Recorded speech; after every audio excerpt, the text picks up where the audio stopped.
On June the 22nd, 1940, Britain stood alone against the Nazis. France had surrendered, and Prime Minister Winston Churchill could only growl defiance. We shall fight on the beaches, we shall fight on the landing grounds, we shall fight in the fields and in the streets, we shall fight in the hills, we shall never surrender. Britain still had all the resources of its vast empire. Canada, Australia, New Zealand, South Africa, India, and a host of other territories had all been quick to declare war on Germany. But they were thousands of miles away, across the oceans, and their military power could not be brought to bear where it mattered. Britain's situation seemed hopeless, and Hitler had no doubt that Britain would soon try to negotiate a peace. But Churchill quickly showed how determined he was prepared to be in the war against the Nazis.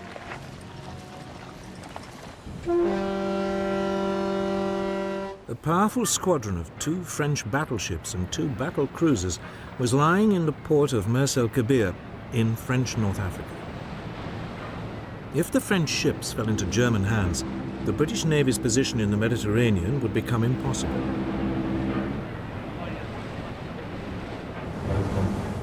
So on July the 3rd, a Royal Navy task force demanded that the French ships either join it or sail to a neutral port to be interned. The French refused. So the British opened fire on their former allies.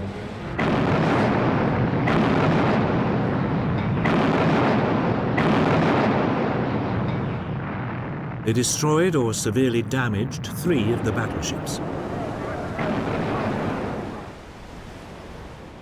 Almost 1,300 French sailors were killed. But Churchill's ruthlessness didn't seem to impress Hitler. On July the 19th, he returned in triumph to Berlin and was greeted by more than 1 million people. That day, he made a speech in the Reichstag, the German parliament, offering peace terms to Britain. His offer seemed generous. Britain could keep its empire. In return, Hitler wanted a free hand in Europe. His plan was to conquer the countries of the East in order to win Lebensraum, room to live, for the German people. But Churchill would have none of it. The British would fight on. This would, as he put it, be their finest hour.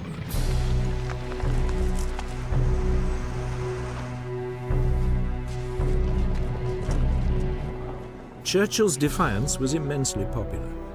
King George VI wrote in his diary, "Personally, I feel happier now that we have no more allies to be polite to and to pamper."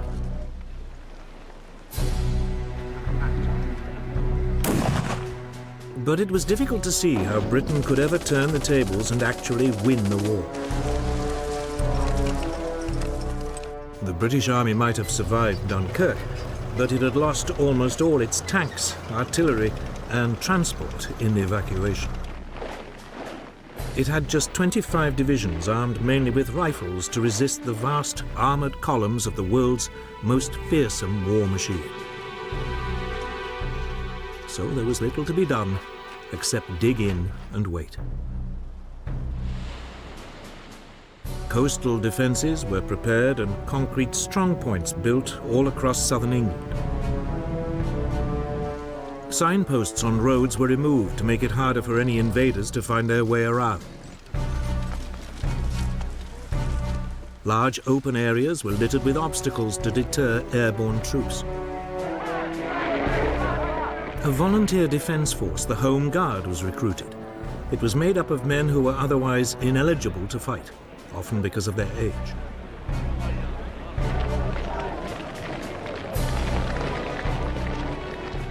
By the end of June 1940, almost 1.5 million volunteers had signed up. But there were few weapons with which to arm them. Hitler, meanwhile, was getting on with his invasion plans, codenamed Operation Sea Lion.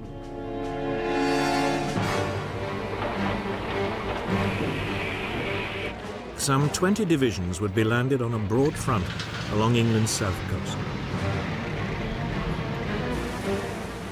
Barges were gathered from all over northwest Europe.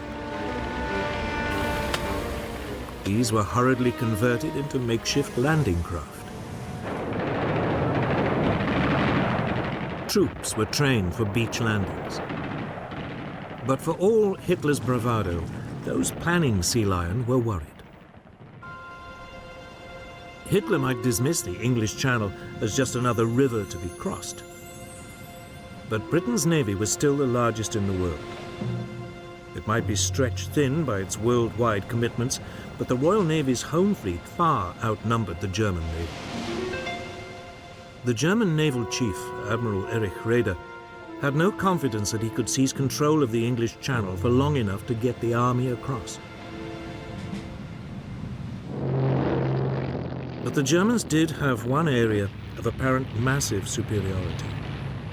The Luftwaffe far outnumbered Britain's Royal Air Force. The Luftwaffe's commander, Hermann Göring, had little doubt that he could establish air control over the Channel long enough for Sea Lion to take place.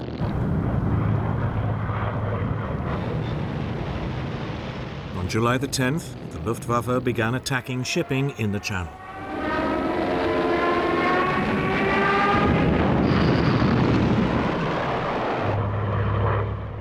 In response, the British had two of the most outstanding of the new breed of single-engine, multi-gun monoplanes. The Supermarine Spitfire and the Hawker Hurricane.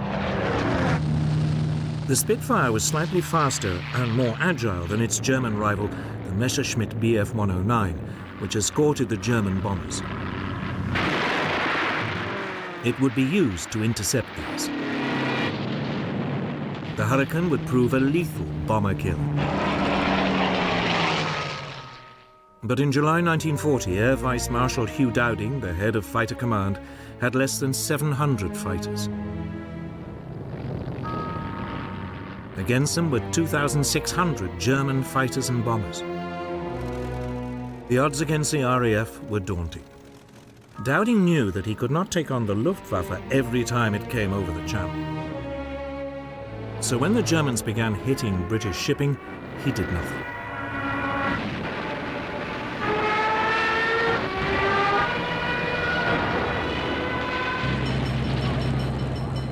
Instead, he would only use the RAF to stop the Luftwaffe from establishing the air supremacy needed for invasion.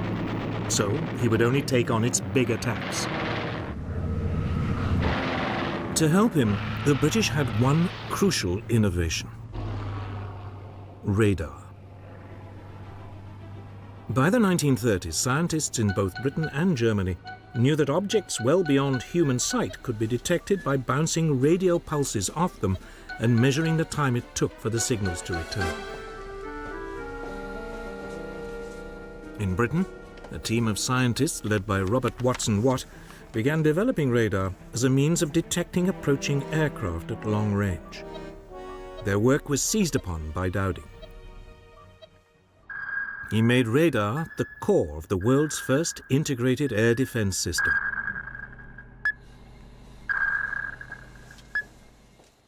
Known as Chain Home, this was a string of 21 300-foot-tall radar masts sited along the south and east coasts of Britain.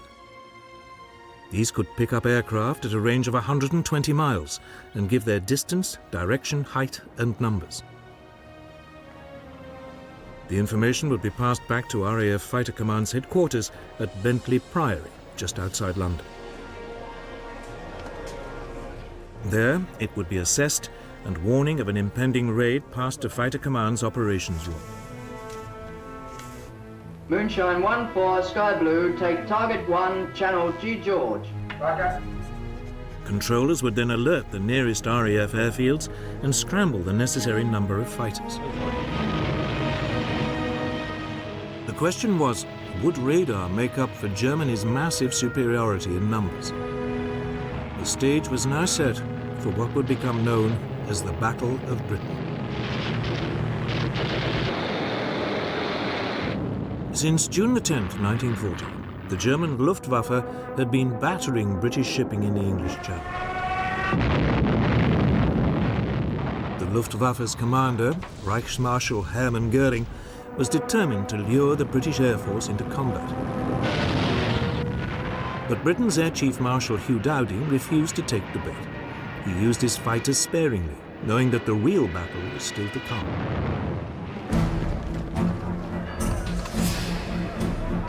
As this first phase of the Battle of Britain began, the Luftwaffe had a massive superiority in numbers. It had 1,100 single-engine fighters available to the Royal Air Force's 700. Almost all the German fighters were the excellent Messerschmitt Bf 109E, with a top speed of around 350 miles an hour. About two-thirds of the British fighters were Hawker Hurricanes, slower than the 109s but more agile. The remainder were Supermarine Spitfires, with a top speed similar to the 109s.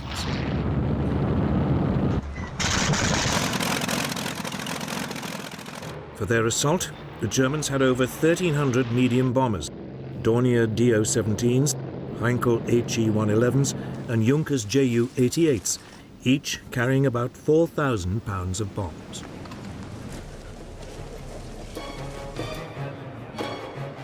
Göring selected August the 13th as Adlertag, Eagle Day, for the start of his main assault.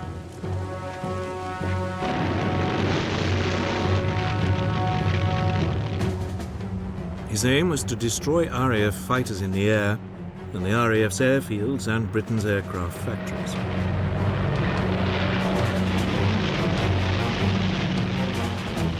Softening up attacks were made the day before. These concentrated on the airfields and the radar towers along the south coast.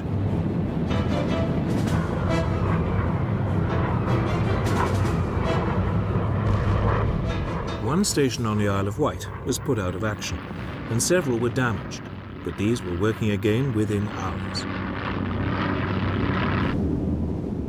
Göring did not believe that radar had a significant role to play in the battle, and so these attacks were not repeated. It was a big mistake. Adlertag dawned cloudy, so the main assault was postponed until the afternoon. When it came, radar gave ample warning. Slow calling. Planes heard 3 miles southwest.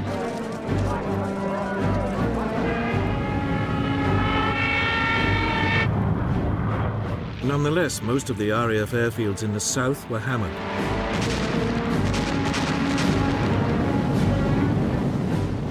But by the end of the day, none had been put out of action.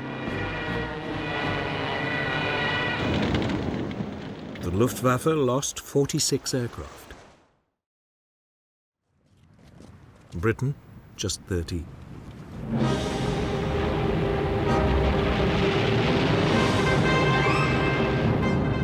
The Luftwaffe mounted its largest attack of the whole battle on August the 15th.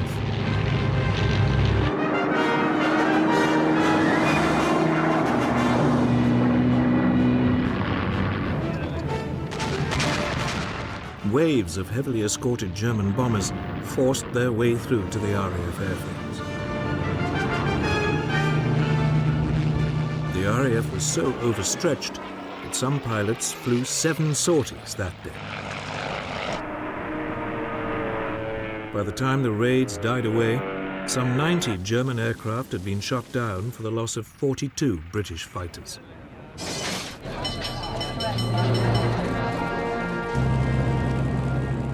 The battle continued with equal ferocity over the next few days.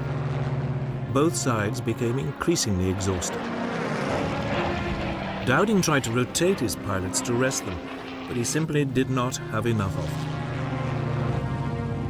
Many were being sent into battle with just 10 hours flying experience.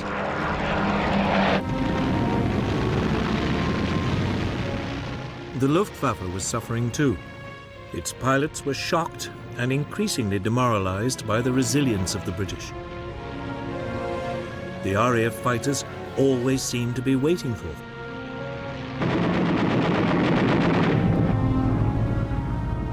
As the fighting wore on for 12 solid days, the British losses began to creep up to match those of the Germans. The Royal Air Force was close to breaking. To turn the screw, Goering began using his bombers to attack at night as well.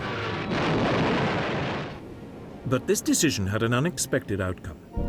On the night of August the 24th, a flight of Heinkel bombers lost its way and bombed the city of London.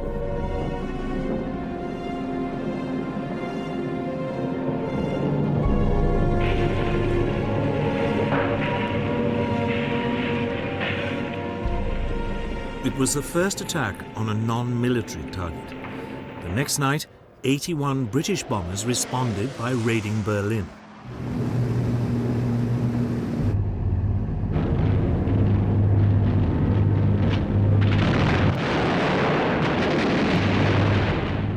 Hitler was infuriated and demanded massive retaliation.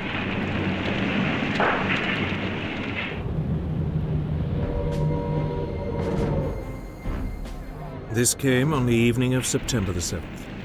German bombers attacked the London docks and surrounding areas. More than 450 people died and thousands of homes were destroyed. But in fact, this was Goering's second crucial mistake.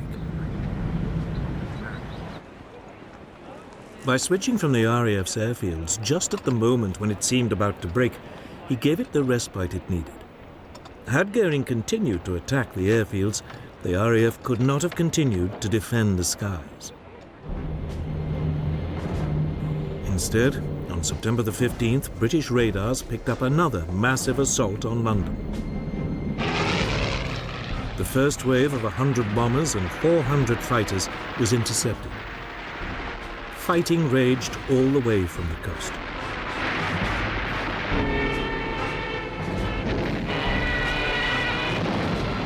In the afternoon, another fleet of 150 bombers renewed the attack. Winston Churchill was at Fighter Command headquarters that day. After he heard controllers calling in reinforcements from neighboring groups, he asked, "What other reserves have we got?" The reply was, "There are none."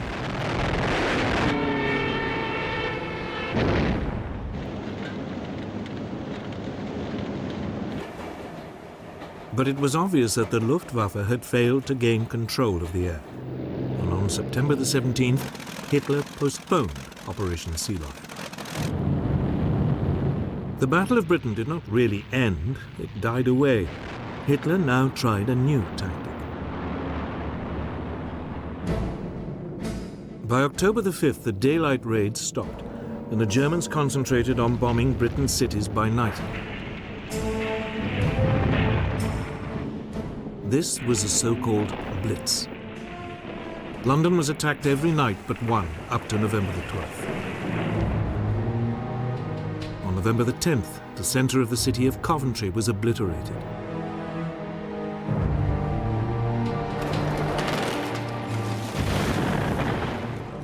The Blitz continued into 1941, with the last major raid being made on London on the night of May the 10th. More than 50,000 civilians were killed in the Blitz, but there was never any question of Britain cracking.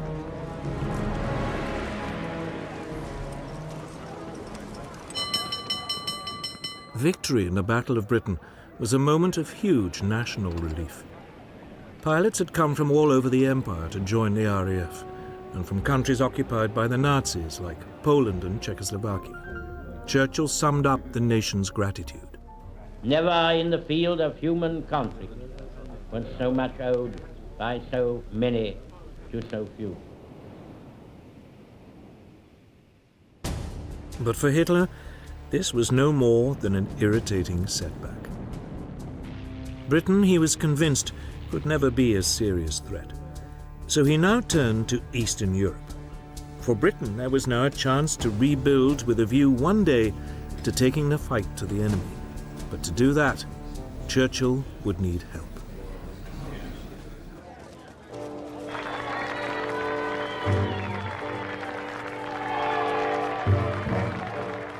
Britain may have won the Battle of Britain, but it was still immensely vulnerable.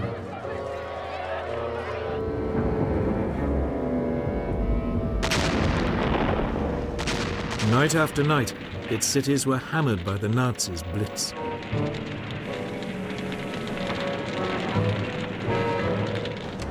Its supply lifelines at sea were under constant assault. Churchill needed more help. And there was only one country that could provide it: the United States.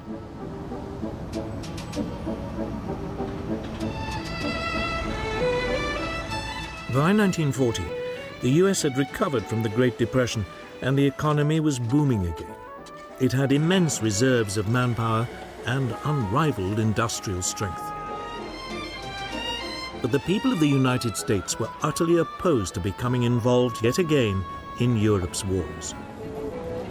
In July 1940, a poll showed that only 8% of them were willing to enter the war. Undeterred, Churchill lobbied the US President, Franklin Delano Roosevelt. Roosevelt had long admired Churchill for his outspokenly anti-Nazi views, and the two men shared an interest in naval affairs. Roosevelt had been Undersecretary for the US Navy in 1917. After he became president, Roosevelt kept in touch with Churchill. The two began a correspondence, Churchill signing himself former naval person. For all his avuncular image, Roosevelt had no illusions that German aggression would one day suck America into the war. So he began the long job of preparing American public opinion. I am a pacifist, but I believe you and I will act together to protect and to defend our science, our culture, our American freedom, and our civilization.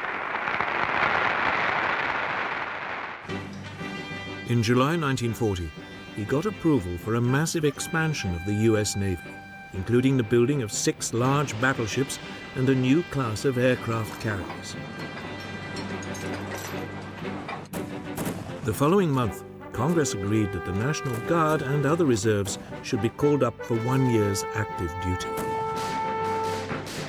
And in September, the large expansion of the 150,000-strong US Army was agreed, with a limited number of conscripts being chosen by lottery. The first number drawn by the Secretary of War is serial number 158. That same month, Roosevelt announced a deal under which the US would supply Britain with 50 World War I destroyers in return for 99-year leases on bases in Newfoundland and the Caribbean. The British Navy, desperate for more escorts to fight the U-boats, began taking them over within days of the deal being signed. The clearest sign that Roosevelt was slowly winning the argument came in the November 1940 presidential election, when he convincingly defeated the isolationist Wendell Willkie with 27 million votes to 22 million.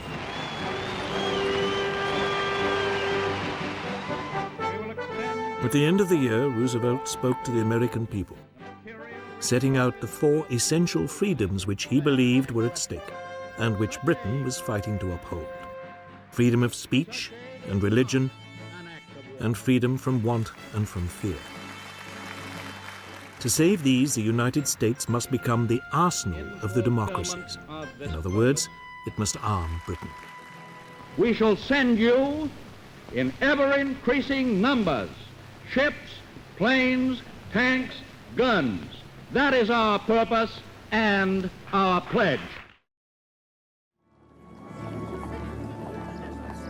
But some Americans remained implacably opposed to helping Britain.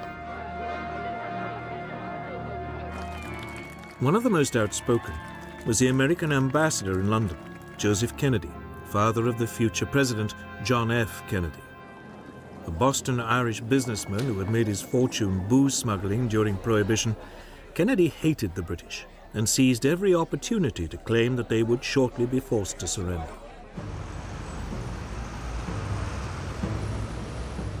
However, Kennedy's virulence was counterbalanced by the growing admiration many Americans felt for the bravery shown by the British people during the Blitz.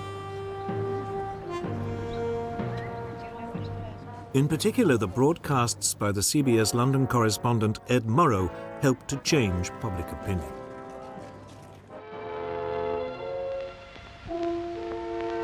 This is London. I remember the evening of Sunday, December 29th. It was just like any other winter evening. The first bombers were over London at about 6:30.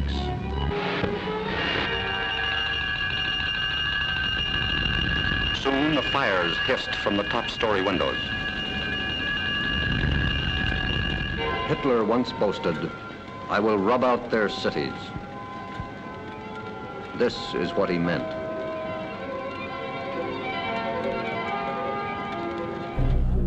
Encouraged by his electoral success, in January 1941, Roosevelt introduced his so-called Lend-Lease Bill.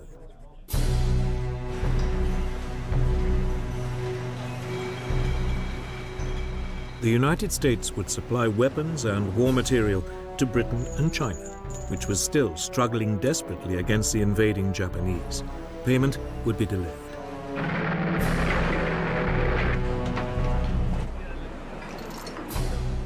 Roosevelt likened Lend-Lease to lending a neighbor a hose to put out a fire. He would worry about the payback later. Roosevelt was also being canny. It also meant that, unlike in 1917, if America had to enter the war, it already would have a substantial weapons industry. American war preparations didn't end there. Roosevelt secretly authorized U.S. military staffs to discuss a common strategy with the British should America enter the war. By April 1941, he felt confident enough to take another step to help Britain at sea. He greatly extended the Pan-American Security Zone, the area within which U.S. warships would protect U.S. merchant vessels.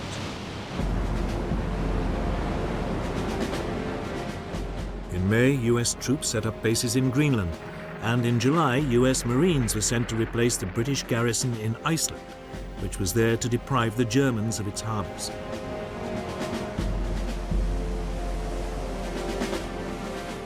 The U.S. Navy also began providing limited convoy escorts, particularly for U.S. ships carrying Lend-Lease materials.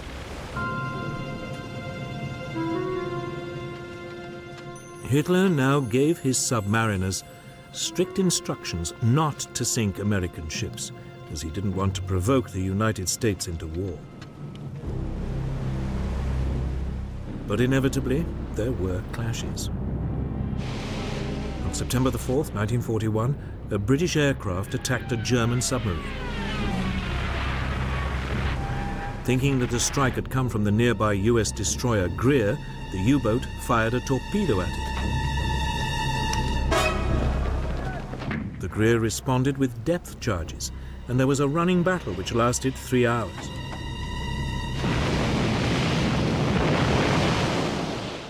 Neither vessel was sunk, but the tension was mounting. On November the 17th, the destroyer USS Kearney was hit by a torpedo while on convoy duty off Iceland. The U-boat commander claimed it was an accident. He'd been firing at a British ship and Kearney had got in the way. But 11 US sailors were dead, and the destroyer only just made it back to port in Reykjavik. Roosevelt protested, and the US press was outraged. However, the American public remained resolutely opposed to going to war.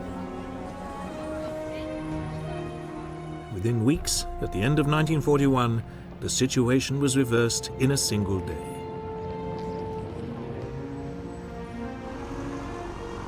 But in the meantime, Britain would have to fight on alone. And luckily, it had an astonishing weapon to hand.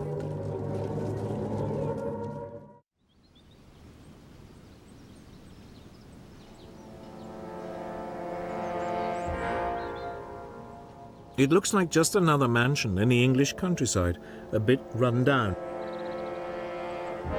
But Bletchley Park once contained a secret that fundamentally affected the course of World War II. Because it was at Bletchley that Britain worked out how to read Germany's most secret codes.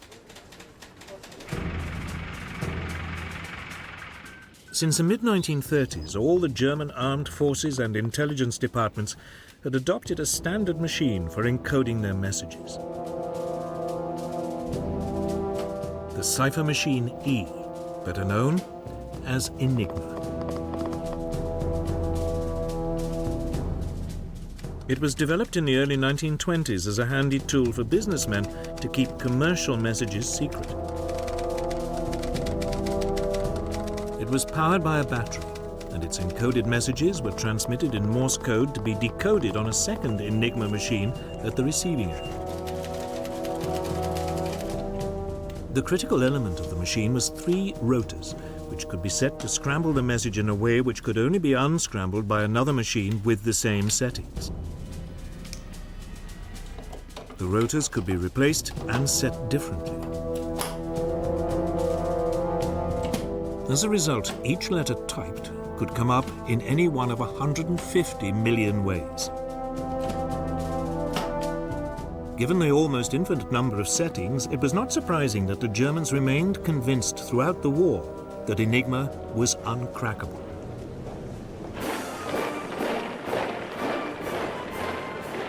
It was the Poles who took the first steps in solving this baffling puzzle.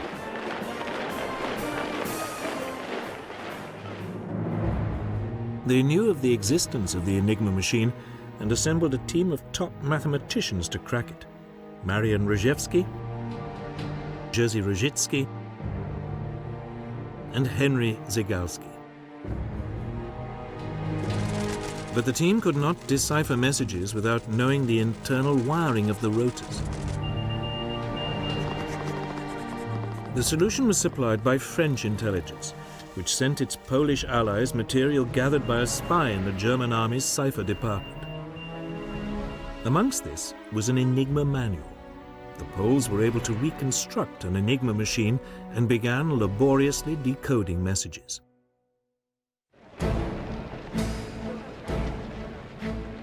By July 1939, Hitler was sounding increasingly threatening towards Poland. Britain and France had promised to come to its aid. It was clear that war was coming. So intelligence officers from the 3 allies met in Warsaw. There, the British and French were astonished at how much the Poles had done in decoding Enigma, and the Poles agreed to send 2 of their reconstructed machines to London. Just 2 weeks after they were handed over, Poland was invaded.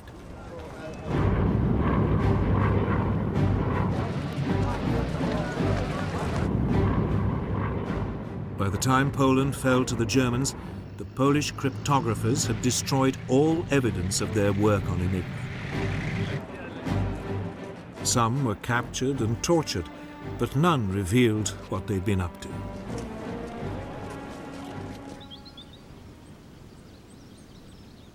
The task was now taken up by the British at their government code and cipher school at Bletchley Park, near London.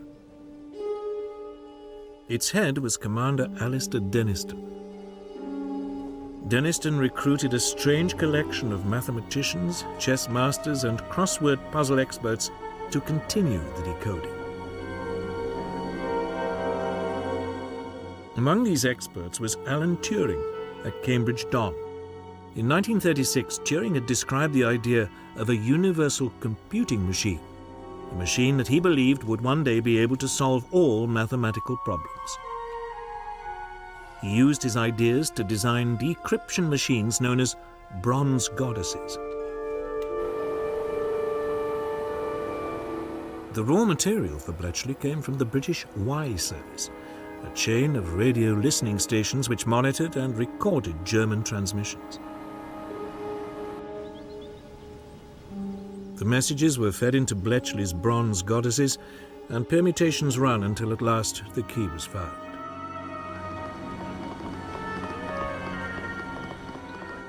Once a message had been decrypted, it was translated, analyzed, and passed on to the appropriate authority.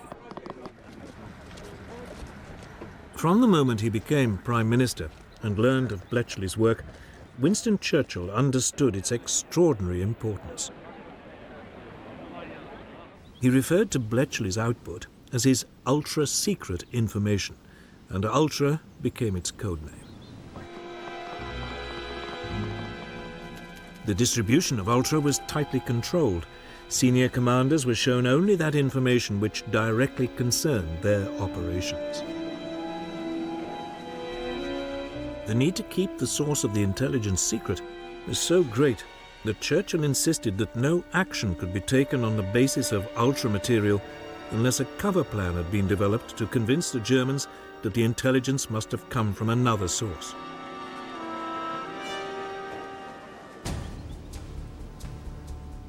The third critical element of the Bletchley operation, after decoding and assessing the material, was keeping control of it.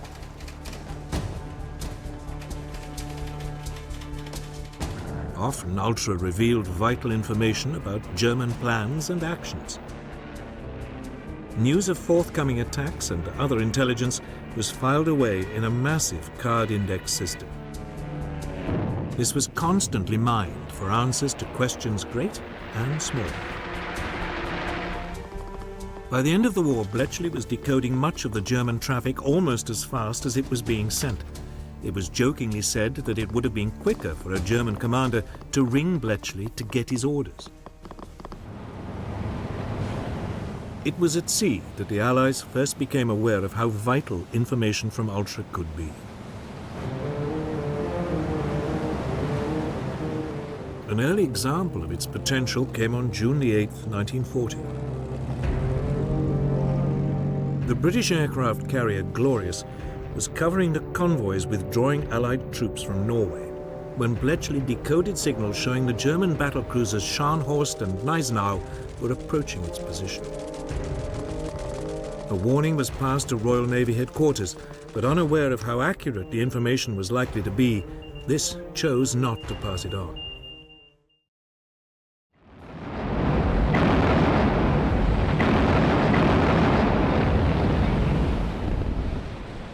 The Glorious was intercepted and sunk. The British Navy had learned the hard way just how important the new source of intelligence could be. It was not a mistake it would make again.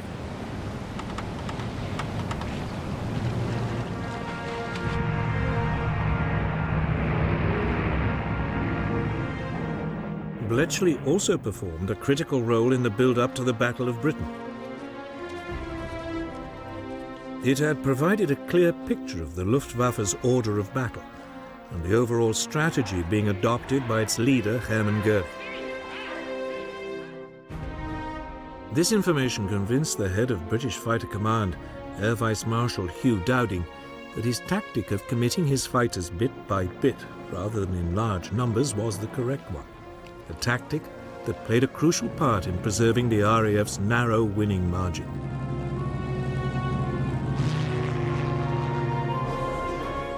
As Britain continued its lonely fight into 1941, it had at last found a way of fighting back. Bletchley Park was ready for action. The major breakthroughs had been made, the systems for exploiting them put in place and well tested. In the coming years, Ultra and the work of Bletchley Park would prove vital to the Allied successes. But as the Battle of Britain and the Blitz ground on, these were still a long way off. Churchill still needed more immediate results. And by early 1941, he thought that he had at last found a way to get them.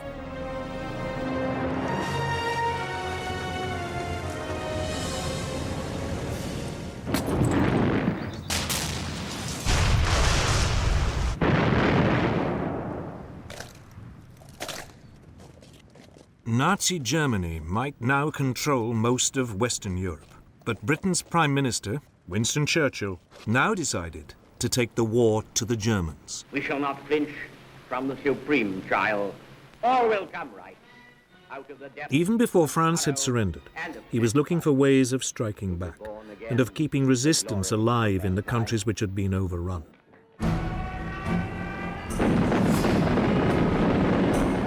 Just as the last troops were being taken off the beaches of Dunkirk, Churchill was already planning ahead. He wrote to his chiefs of staff demanding the formation of raiding forces which could attack the coasts of occupied Europe. Within a few days, a call for volunteers had been circulated to create a force of 5,000 men. They were to be called Commandos, after the highly mobile Boer units which had fought the British for 3 years in South Africa at the turn of the century. 10 Commando units, each of 500 men, were set up. They began practicing attacks from the sea.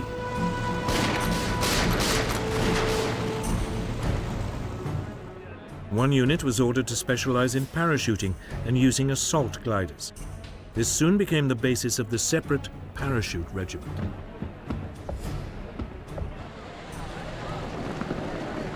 Admiral Sir Roger Keyes was appointed Director of Combined Operations. Churchill instructed him to prepare to mount 3 major raids as soon as the threat of an invasion of Britain had passed. One of Keyes' first tasks was to develop ships which could land his new troops. 3 cross-channel ferries were converted so as to carry landing craft.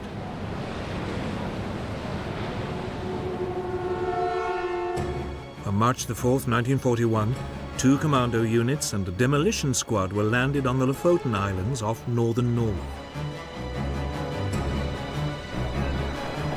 Their main objective was to destroy factories which converted fish oil into glycerine for explosives.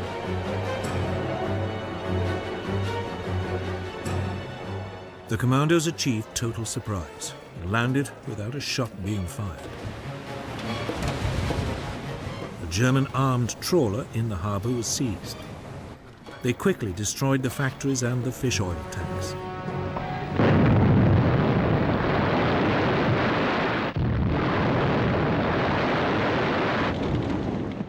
One officer could not resist using the local post office to send a telegram to A. Hitler, Berlin. It read, "Reference your last speech.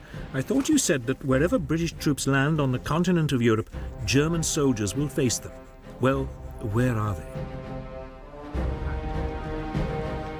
The Commandos then rounded up 60 Norwegian collaborators and 225 German prisoners before returning without any losses. With them, they also took 115 Norwegian volunteers. These would then join the Free Norwegian forces in Britain.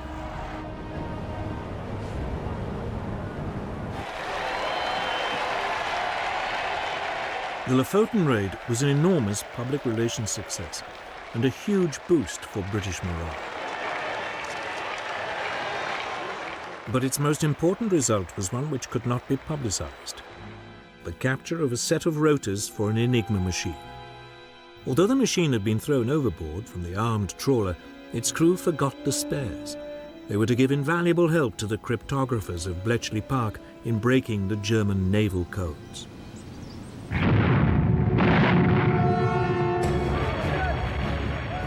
Then in December 1941, 4 Commando units landed at the Norwegian port of Vagsø and were immediately involved in heavy fighting. The approach to Vagsø was covered by the small island of Malø, on which the Germans had placed artillery.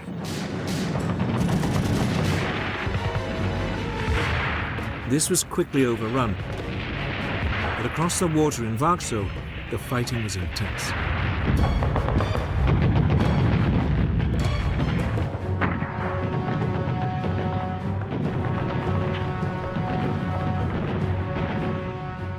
It took several hours for the main German garrison to be subdued.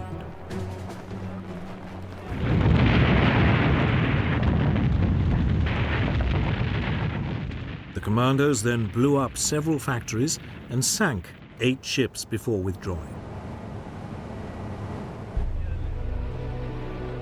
These raids convinced Hitler that sooner or later the British would attempt to retake Norway. So for the remaining 4 years of the war, he kept some 250,000 troops there. Troops which might have proved vital on other fronts. But effective as they were, commando raids were not enough to stop the Nazis. Churchill needed other ways to hurt them, so he focused on the resistance movements in the occupied countries.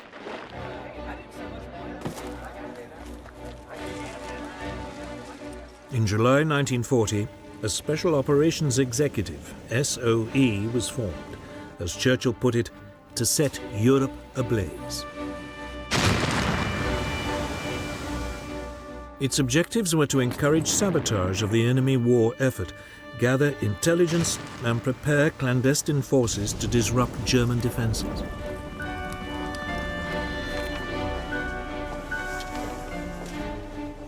The bulk of SOE's activities centered on France.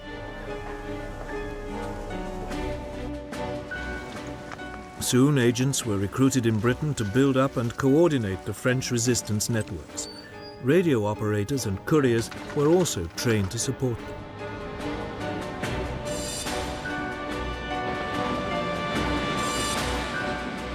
One problem was how to get these teams into the country.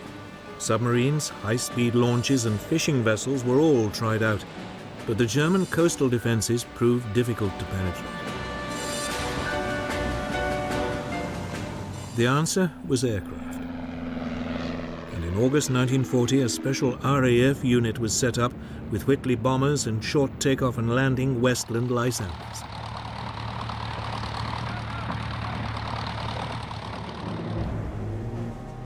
Agents and equipment were either parachuted in from the bombers or flown in and brought out by the Lysanders.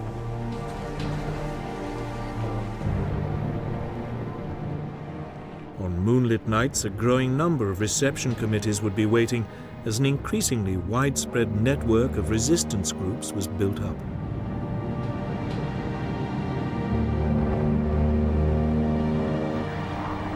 But all the while, they were hunted by an increasingly sophisticated German counter-espionage system. This used direction-finding equipment to locate hidden radios and double agents to infiltrate networks.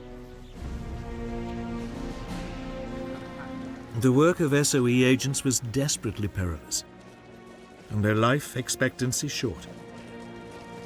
The slightest lapse in concentration might betray them to the Gestapo. Many suffered torture and death.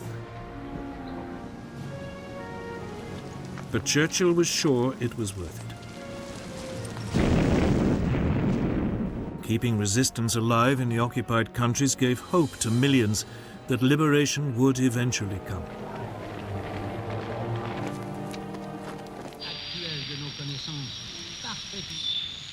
The British Broadcasting Corporation, the BBC, was also enlisted to raise the hopes of those living under German rule.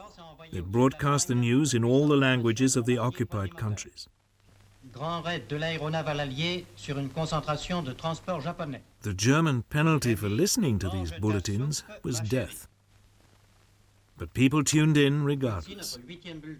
The BBC also played a crucial role in transmitting coded messages to resistance groups. These always came after the 9 o'clock news. Message très important pour le chef de Gaël. Attention, il va pleuvoir bougrement ce soir. For the peoples of occupied Europe, the prospect of liberation might only be a distant dream, but in the middle of 1941 it suddenly became more likely. For by then, Britain was no longer alone in fighting Nazism.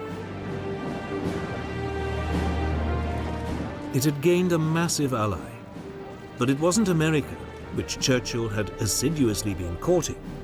It was the Soviet Union.